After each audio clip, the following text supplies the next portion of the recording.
Well, hindi po chismis kasi yung 5 congressman, inimbita ni Congressman Lebiste.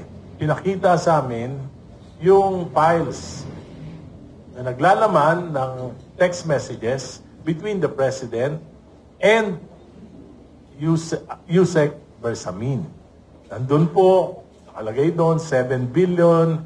Nag-report siya kay Presidente, natanggap na lahat ng 7 billion at March 24 po yun, 2025. At susunod niya yung kwenta kung saan-saan napunta yon.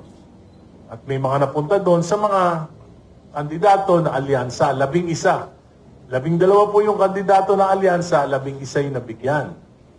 Lahat po nabigyan. So including Senator Lacson. Di ba? Senator Lacson. And Senate President Tito Soto nabigyan. Alam po na hindi naman nila alam kung saan galing yon. Kaya walang problema doon.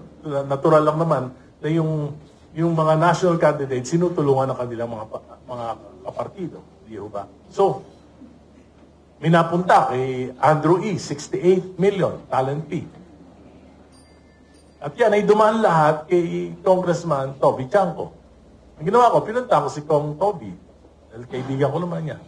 Tinanong ko siya, totoo ba yan? Sabi niya, totoo. Nagsalita dito.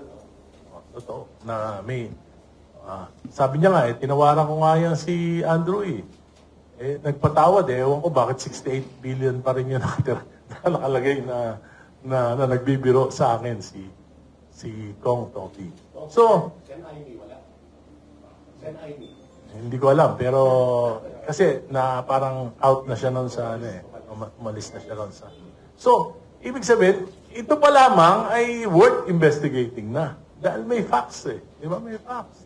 These are facts.